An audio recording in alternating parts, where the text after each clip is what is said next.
वत्स, आज्ञा भगवान। समीप ही स्नान कर रही हमारी विशाल शिष्य मंडली को पांडवों की कुटिया में पहुंचने का निर्देश दो और उनसे कहो कि हम भी उसी ओर प्रस्थान कर रहे हैं। जो आज्ञा भगवान।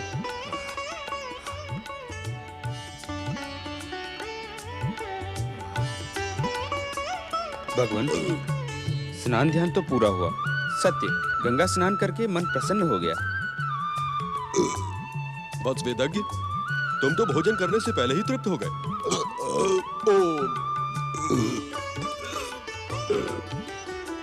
ये कैसा चमत्कार? भोजन करने से पहले ही भूख शांत हो गई। अब तो कुछ भी खाने की इच्छा शेष नहीं है। हाँ भगवान, मुझे भी ऐसा ही लग रहा है कि मैं पूर्ण रूप से तृप्त हो चुका हूँ। अब एक कौर भी और खाया तो वमन हो जाएगा। क्षमा करें भगवान, आपके सभी शिष्यों की भूख समाप्त हो चुकी है। सभी तृप्त हो चुके हैं। किसी को भी भोजन की इच्छा शेष नहीं है। मेरी भी दशा ऐसी है भगवान। ऐसा लगता है आवश्यकता से अधिक खा लिया है।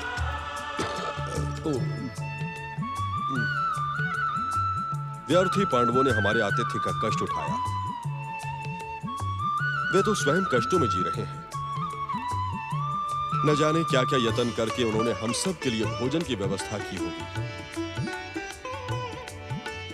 यह तो बहुत बड़ा अपराध हो गया हमसे। भगवान के सच्चे भक्तों को सताना घोर पाप है और पांडव तो वैसे भी महात्मा।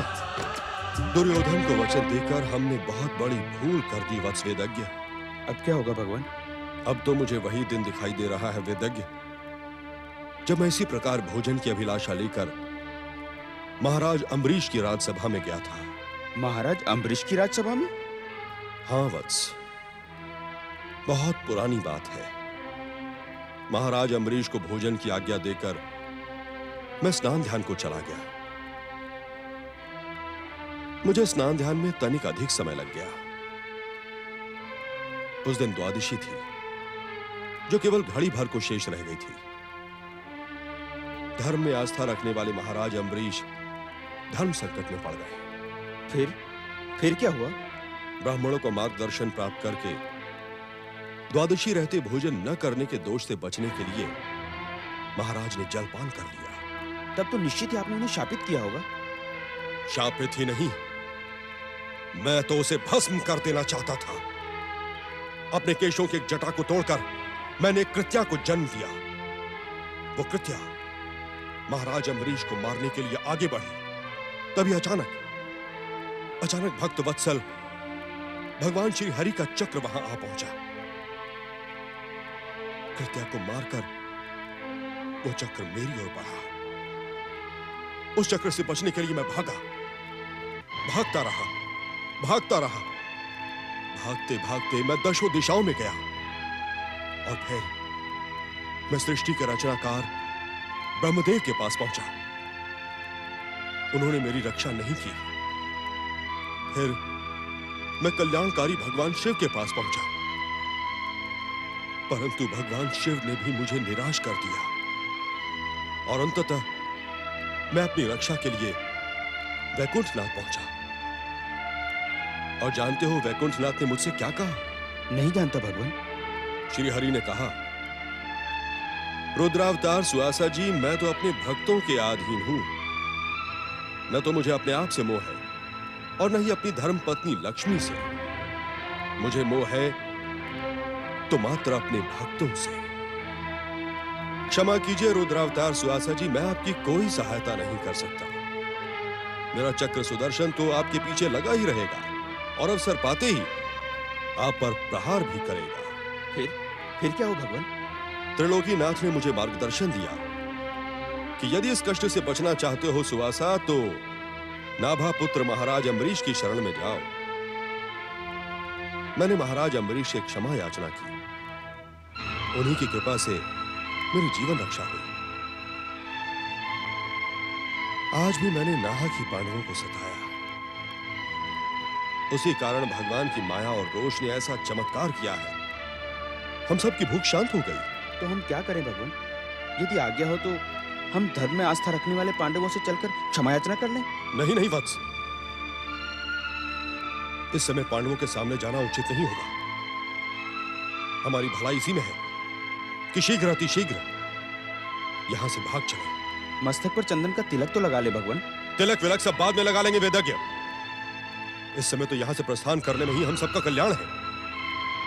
कहीं श्री हरि का चक्र फिर से आ गया तो अनर्थ हो जाएगा। वत्स, तुम तीव्र गति से जाकर शिष्य मंडली को भागने का संदेश दो। जो आज्ञा भगवान। और वत्स वेदज्ञ, यहां से शीघ्र अतिशीघ्र निकल चले। चलो।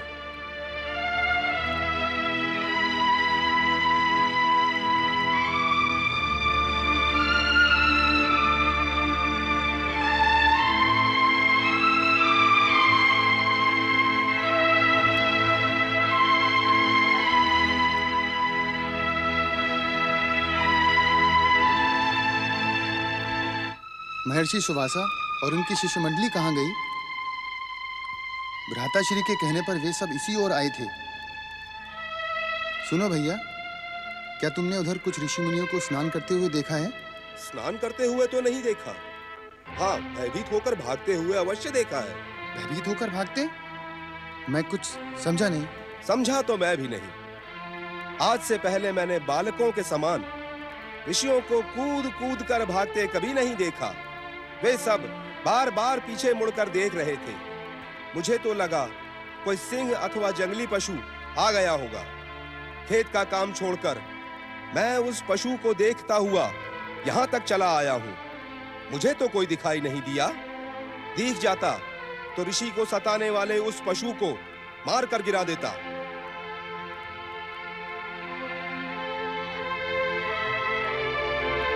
रुद्रावतार महर्षि दुर्वासा का इस प्रकार अतिथि बनने की इच्छा से आना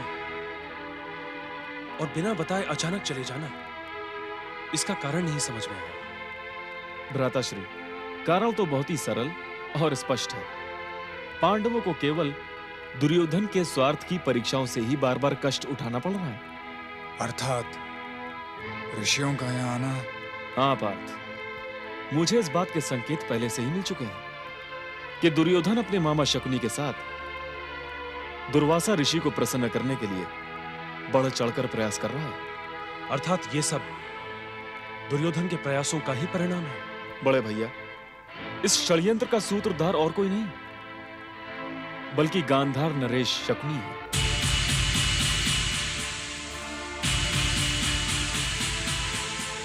बड़े भैया, ये तो प्रारंभ है। वनवास काल में कौरव आपको ऐसे ही दुख देते रहेंगे। तो क्या इन दुखों के उपचार के लिए और कोई उपाय नहीं है केशव? पांचाली, स्वार्थ और महत्वाकांक्षा की भूमि पर जन्मा दुर्योधन मेरी दृष्टि में एक रोग है, और इस संसार में ऐसा कोई रोग नहीं जिसका कोई उपचार ना हो। हे द्वारकाधीश, हम इस रोग के उपचार को जानना चाहते हैं। सभी असाध्य रोगों का उपचार एकमात्र शिव भक्ति से किया जा सकता है। भगवान शिव समस्त दुखों का नाश करने वाले हैं। जो भी सच्चे मन से उनकी भक्ति करता है वो कभी दुखी नहीं रहता। थोड़ा यत्न करने मात्र से भोलेनाथ प्रसन्न हो जाते हैं। तो हम सब देवादिदेव महादेव को प्रसन्न करने का प्रयत्न आज ही प्रारंभ करते हैं। शिव भक्ति पर तो जन्म लेने वाले हर प्राणी का अधिकार है, परंतु आप सबके कष्टों का अंत करने के लिए केवल पार्थ को ही शिव भक्ति में लीन होना होगा। मुझे नहीं केशव, मैं शक्ति का उपासक हूं। मुझे भक्ति पर विश्वास नहीं। यह बात तुम इसलिए कह रहे हो पार्थ क्योंकि तुम्हें अब तक भक्ति की शक्ति का ज्ञान प्राप्त नहीं हुआ है। भक्ति तो दीनहीन और असहाय लोगों पर ही सुहाती है केशव, हम वीरों पर नहीं। यह तुम्हारी भूल है पार्थ। तुम अपनी ये बात सिद्ध नहीं कर पाओगे, क्योंकि भक्ति की शक्ति इस संसार की किसी भी शक्ति से श्रेष्ठ और सर्वोच्च है।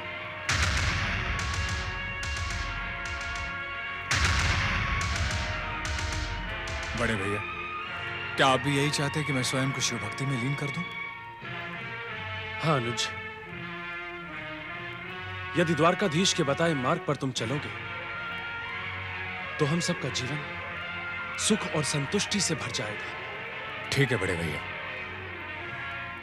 यदि आपकी भी इच्छा यही है तो मैं स्वयं को शिव भक्ति में लीन करने का प्रयास करूंगा। कहीं केशव, मुझे क्या करना होगा? पार्थ, पहले तो तुम्हें अपने मन को स्थिर करना होगा, क्योंकि भक्ति की सफलता मन की स्थिरता पर ही निर्भर करती है। फिर इंद्रकील पर्वत पर जाकर शिव आराधना से पहले अपनी तपस्या का अग्र पूज्य देवराज इंद्र को मानकर शक्र विद्या से देवराज इंद्र को प्रसन्न करो। देवराज इंद्र प्रसन्न होकर तुम्हें पवन हितकारी, पवन पावन और संसार में सर्वश्रेष्ठ सिद्ध शिव मन से दीक्षित करेंगे। यशस्वी भावी,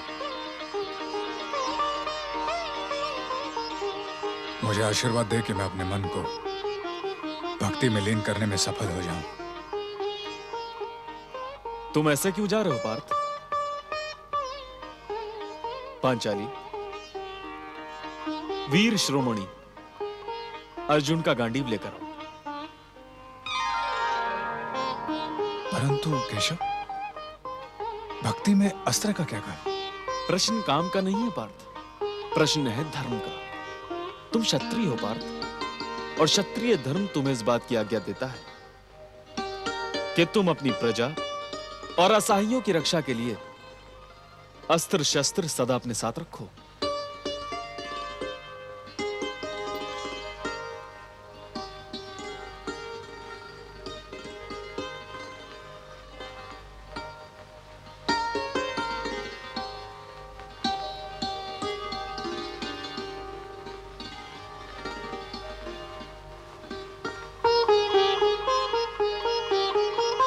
आर्यपुत्र, आप एक शुभ संकल्प के साथ तपस्या करने जा रहे हैं। आप सफल हैं। यदि कोई आपको कष्ट पहुंचाने अथवा शत्रुता भरी दृष्टि से देखने का दुस्साहस करे तो उसे दंडित अवश्य करे। आपकी विजय में ही मेरा सम्मान है। आपका गांडीव अत्याचारियों के अत्याचार को दंडित करने में सफल हो। मैं तो अपनी शक्ति का प्रयोग सदा अत्याचारियों का अंत करने और सम्मान की रक्षा के लिए करना चाहता हूं, परंतु मुझे इस समय भक्ति में लीन हो जाने का आदेश दिया गया है और बड़ों के आदेश को मानना मेरा धर्म है।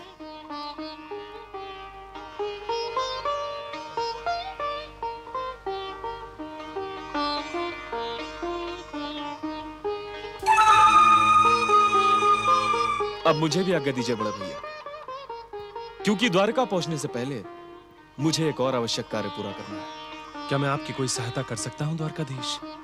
नहीं बड़े भैया, यह कार्य तो केवल मुझे ही पूरा करना है। बंद बंद करो, ये प्रलाप बंद करो।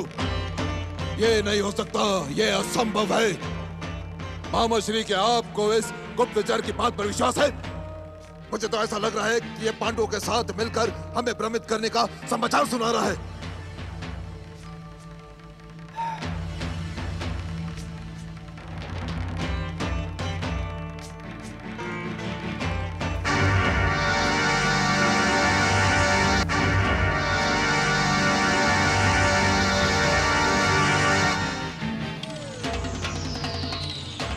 भांजे, इसमें ना विश्वास करने का तो कोई कारण ही दिखाई नहीं दे रहा। तो क्या आपको इस गुप्तचर की बात सत्य लग रही है? भांजे, इसकी आंखें सत्य का संकेत दे रही हैं। मामा श्री, आंखों से सत्य का अनुमान असत्य भी तो हो सकता है। नहीं भांजे, आंखें कभी भी असत्य नहीं बोलती। स्वामी और आराध्य के सामने आंखों में विनम्रता छा जाती है। शत्रु और विरोधी के सामने आंखों में रोष और लाली आ जाती है, और प्रिय पुत्र और संबंधियों के सामने आंखें सरस हो जाती हैं। षड्यंत्र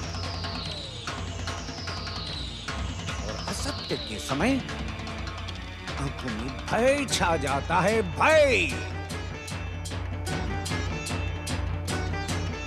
और भांजे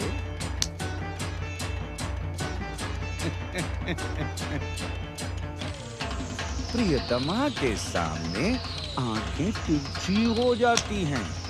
ये आंखों की भाषा है भांजे, आंखों की भाषा। और इन्हें पढ़ने वालों को आंखों में छुपी सच्चाई साफ साफ दिखाई दे जाती है।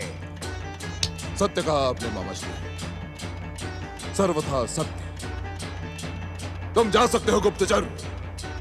जो आज्ञा। परंतु मामा श्री, एक बात मेरी समझ में नहीं आई कि रुद्र अवतार महर्षि दुर्वासा, जिनका क्रोध सारे संसार में प्रसिद्ध है, उन्हें भागने के लिए विवश क्यों होना पड़ा मामा श्री? क्यों? भांजे,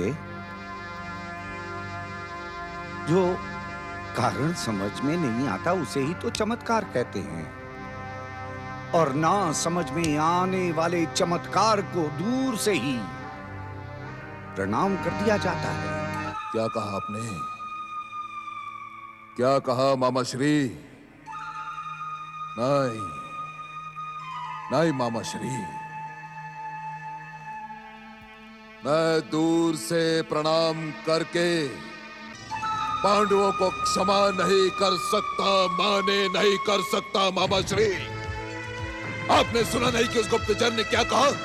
उसने ये कहा कि द्वारकाधीश कृष्ण के कहने पर अर्जुन शिव आराधना करने के लिए इंद्रकील पर्वत की ओर निकल चुका है मामा श्री। हाँ हाँ, सुना। मैंने सुना भी और समझा भी। और सुनने समझने के बाद भी आप शांत बैठे हैं।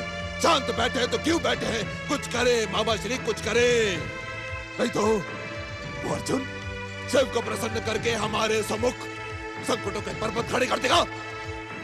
बस यही तुम में बुरी आदत है, समय से पहले ही उत्तेजित हो जाते हो।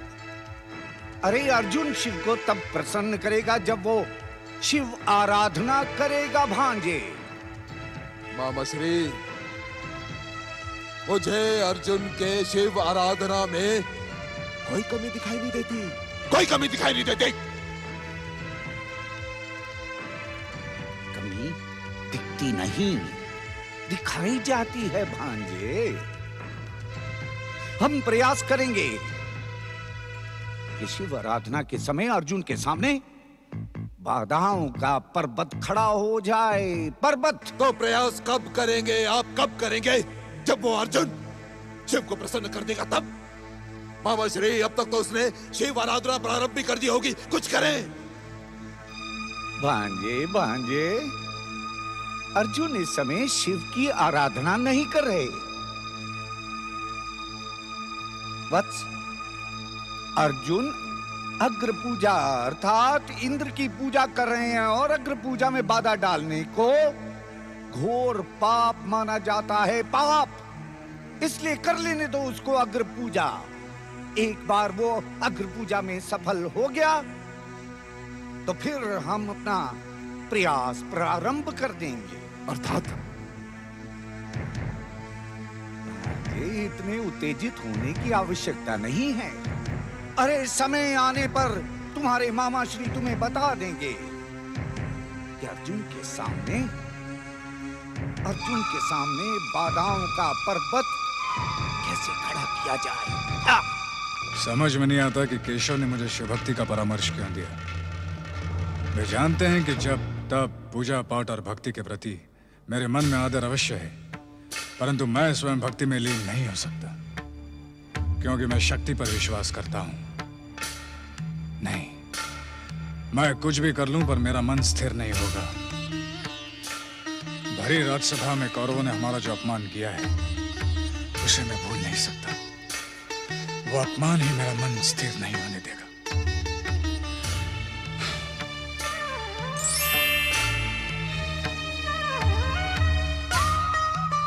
पार्थ,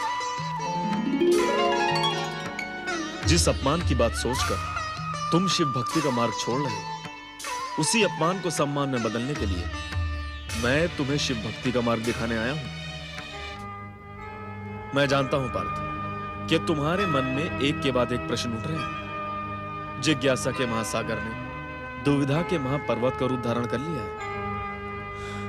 हाँ केशव, मैं तपस्या के लिए अपने मन को स्थिर नहीं कर पाऊंगा।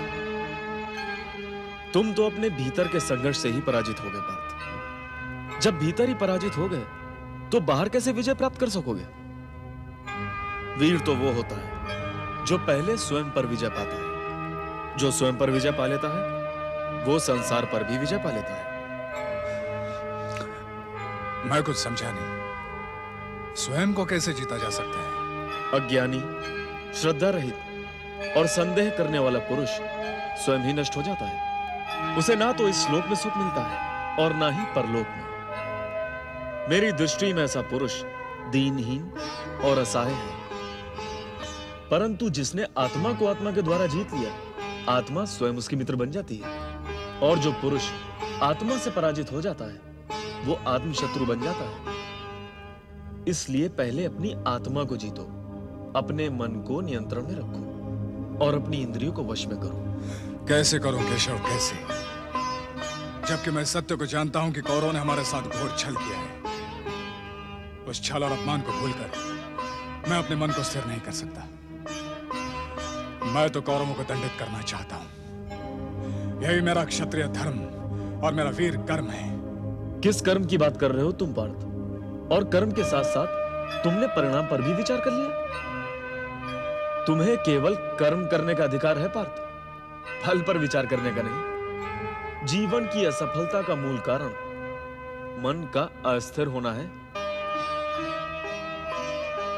अधिकांश पुरुष असफलता के भय से महान कार्य को अपने हाथ में नहीं लेते, और जो विवशतावश ले भी लेते हैं वे कुछ समय बाद विचलित होकर उस कार्य को अपूर्ण छोड़ देते हैं। इसका कारण एक ही है पार्थ, मन की शक्ति का दुरुपयोग। और इसका एक उपाय भी है, किसी श्रेष्ठ आदर्श के प्रति सब कर्मों का समर्पण। इस समर्पण का परिणाम सफलता होती है और यही कर्म सनातन नियम है। कर्म की इस परिभाषा को सुनकर मेरा ज्ञान संतुष्ट हुआ केशव, परंतु मैं अपने मन में उठती हुई इस दुविधा का क्या करूं? मेरा मन मुझसे बार बार कह रहा है कि अर्जुन, तुम्हें सुख, शांति और विजय भक्ति और आराधना से नहीं, कौरवों को दंडित करने से ही प्राप्त होगी। कितना छोटा सा शब्द है ये, सुख, परंतु इसका अर्थ कितना बड़ा है पार्थ। सुख के 3 रूप होते हैं। जो सुख प्रारंभ में विष के समान दिखाई देता है, परंतु उसका परिणाम अमृत के समान हो, उसे सार्थक सुख कहा जाता है। और जो सुख ऋषियों और इंद्रियों के सहयोग से जन्म लेता है वो प्रारंभ में अमृत के समान होता है, परंतु परिणाम में विष के समान होता है। उसे राजस सुख कहा जाता है।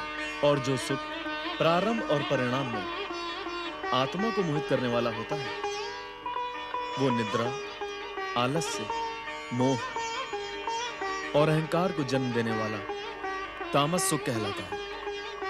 पार्थ, तुम इनमें से किस सुख को पाना चाहते हो? निसंदेह मेरे मन में सात्विक सुख की अभिलाषा है। परंतु तुम्हारे विचार सात्विक सुख के मार्ग पर नहीं जा रहे हैं पार्थ। सात्विक और सच्चा सुख पाने के लिए तुम्हें हस्तिनापुर की राजसभा में हुए पांडवों के उस अपमान की बात को भूलना होगा। नहीं केशव, मैं उस अपमान को कैसे भूल सकता हूं? अपमान का वो क्षण मेरे भीतर प्रतिशोध के ज्वालामुखी को जन्म दे रहा है। मैं तो उसे और प्रचंड कर देना चाहता हूं। पार्थ, तुम उस अपमान को विधि का विधान और विधाता की इच्छा मानकर क्यों नहीं स्वीकार कर लेते? प्रतिशोध से तुम्हें कुछ नहीं मिलेगा। प्रतिशोध किसी दूसरे का नहीं, स्वयं का ही नाश कर देता है। यदि तुम उस अपमान को सम्मान में बदलना चाहते हो तो संकल्प करो पार्थ, शिव भक्ति का संकल्प। आप बार बार वही कह रहे हैं केशव जिसे करने की स्वीकृति मेरा मन नहीं दे रहा है। कौरवों ने छल से हमारा सब कुछ छीना है, राजा से रंग बना दिया हमें। तुम्हारा क्या छीना उन्होंने पार्थ? और तुम यहां लेकर ही क्या आए थे? तुम यहां खाली हाथ आए थे पार्थ, और खाली हाथ ही जाओगे। जो आज तुम्हारा है वो कल किसी और का होगा। अपना पराया तेरा मेरा ये सब अपने मन से भुला दो पार्थ। फिर तुम सबके हो और सब तुम्हारे। शिव भक्ति परम सुखदायी है पार्थ। शिव अपने भक्तों पर सबसे शीघ्र कृपा करते हैं। आपकी बात सत्य है, नीति सम्मत और उचित है, परंतु मुझे आपकी बात मानने का कोई कारण नहीं दिखाई देता। मैं तो अपने विचारों और अपनी नीति पर आगे बढ़ना चाहता हूं। हे कमल नयन, आप मुझे अपनी इच्छा मानने पर विवश क्यों कर रहे हैं?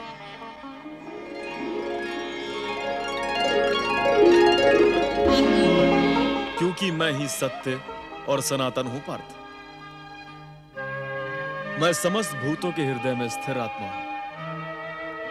मैं आदित्यों में विष्णु हूं, ज्योति में सूर्य, नक्षत्रों में चंद्रमा, वेदों में सामवेद, देवों में इंद्र, रुद्रों में शंकर, वसुओं में अग्नि, ब्राह्मणों में बृहस्पति और योद्धाओं में कार्तिकेय, शब्दों में ओमकार, वृक्षों में पीपल, ऋषियों में नारद, शस्त्रों में वज्र, नागों में शेषनाग और नदियों में गंगा हूं। पार्थ, मैं ही सृष्टि की उत्पत्ति का कारण हूं और मैं ही अपनी इच्छा से इसके संहार की लीला रचता हूं। हे देव देवेश्वर,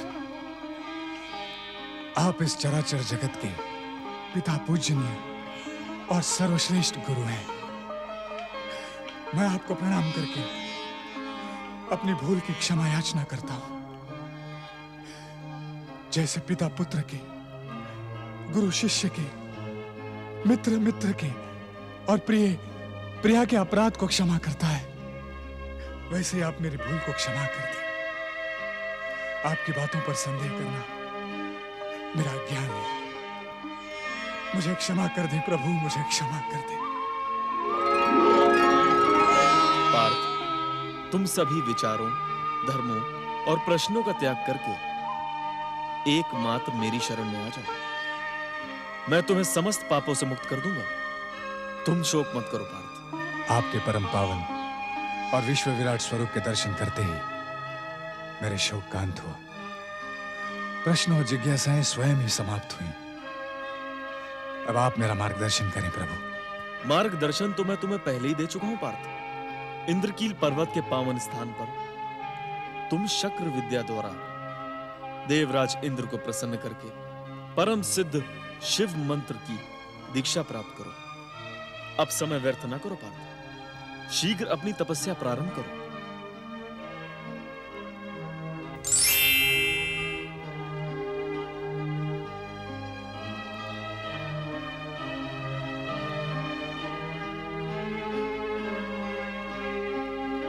हे स्वर्गाधिपति देवराज इंद्र, मैं द्वारकाधीश श्री कृष्ण के मार्गदर्शन पर आशुतोष भगवान शिव की आराधना से पहले आपकी शक्र विद्या से अग्र पूजा कर रहा हूं।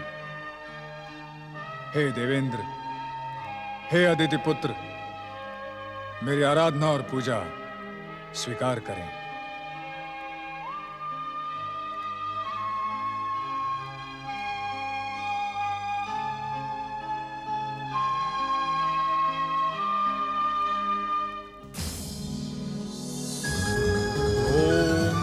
इंद्राय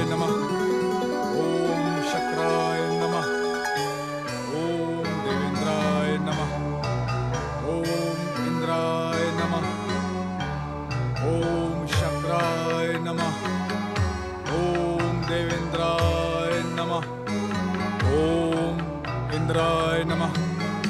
ओम शक्राय नमः। ओम देवेंद्राय नमः। ओम इंद्राय नमः।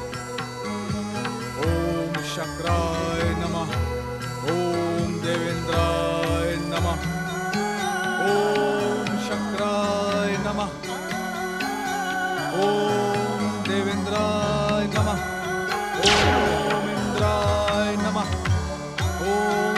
शक्राय नमः। ओम देवेंद्राय नमः। ओम इंद्राय नमः। मुझ अग्निदेव के समान अग्नि में स्वयं को तपाकर तपस्या करने वाला ये तपस्वी कौन है? इसकी कठोर तपस्या देखकर मुझे पूरा विश्वास है कि स्वर्ग पर अधिकार करने की कामना से ही ये तपस्या कर रहा है। परंतु आश्चर्य है कि इतनी कठोर तपस्या का संकल्प करने वाला ये तपस्वी देवराज इंद्र को प्रसन्न करना चाहता है। मुझे देवराज को इसकी सूचना देनी होगी। ओम नमः शिवाय। नमः। ओम शक्राय नमः।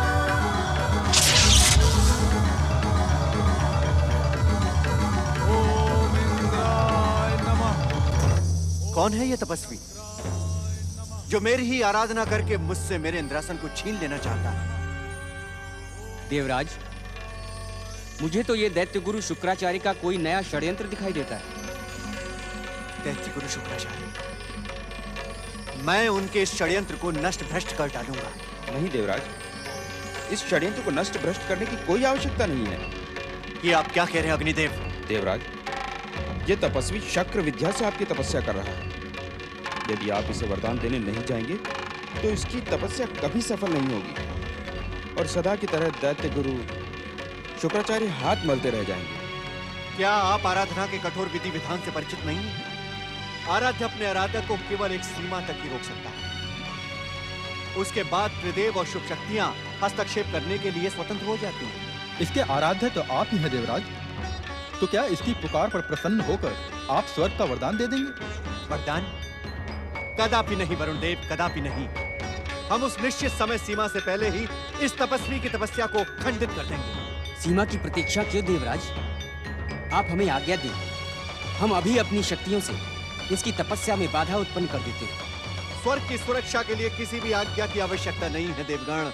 अग्निदेव, वरुण देव, आप दोनों हमारे साथ आकर इस तपस्वी की तपस्या को खंडित करें।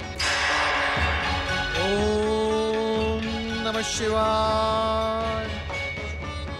नारायण नारायण। धन्य है आप देवता, धन्य है आपका पुरुषार्थ और धन्य है आपकी स्वामी भक्ति। और आप देवराज, आप भी धन्य हैं और आपका स्वामित्व भी धन्य है। आपका स्वामित्व जिसके अनुशासन में आपके साथी देवता पाप पुण्य धर्म अधर्म किसी का भी विचार नहीं करते। परंतु कुछ भी कहने की आवश्यकता नहीं है देवराज इंद्र। यह बात तो सारा संसार जान चुका है कि किसी भी तपस्वी की तपस्या देखकर आपके हृदय पर सांप लौटने लगते हैं। नारायण नारायण। देवऋषि, ये तपस्वी दैत्य गुरु शुक्राचार्य के कहने पर स्वर्ग की कामना से ब्रह्माग्नि प्रकट करके ऐसी कठोर तपस्या कर रहा है। नारायण नारायण। लाज आती है मुझे तुम्हें देवता कहते हुए। धिक्कार है तुम्हारे देवत्व पर। किस आधार पर आप यह अनुमान लगा रहे हैं कि यह तपस्वी स्वर्ग पाने के लिए तपस्या कर रहा है? बताएं। नारायण नारायण। प्रहार की योजना बनाने से पूर्व यदि आप यह जान लेते कि इसकी तपस्या का उद्देश्य क्या है तो पवनदेव आप ऐसी बात कदापि न करते। परंतु किसी किंतु परंतु की आवश्यकता नहीं है पवनदेव। आप तो इस तपस्वी को ठीक से पहचानते तक नहीं। क्षमा करें देवर्षि, कौन है ये तपस्वी? नारायण नारायण। देवराज इंद्र, आप इसे भलीभांति जानते हैं और पहचानते भी हैं। पर एक प्रयास तो करें। ओम इंद्राय नमः। ओम शक्राय नमः। ओम देवेंद्राय नमः। क्षमा करें देवर्षि, आश्चर्य है आप इसे पहचानने में असफल रहे। घोर आश्चर्य है देवराज इंद्र। यह आपके पुत्र के समान है। आप भले ही इसे ना पहचानते हो, परंतु आप इसकी माता देवी कुंती को तो नहीं भूले होंगे। ओम इंद्राय नमः। यह देवी कुंती का पुत्र वीर शिरोमणि गांडीवधारी अर्जुन है।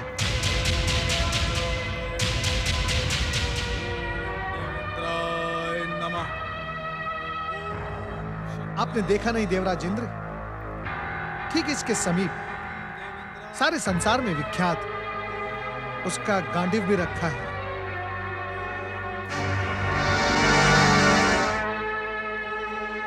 और ये भी सुन लें, अर्जुन स्वर्ग की कामना से नहीं, भगवान भोलेनाथ को प्रसन्न करने की भावना से शक्र विद्या द्वारा आपकी अग्र पूजा कर रहा है। यदि आप में लेश मात्र भी धर्म जीवित है तो जाएं देवराज इंद्र, अपने पुत्र के समान वीर शिरोमणि अर्जुन का मार्गदर्शन करें। ओम नमः शिवाय।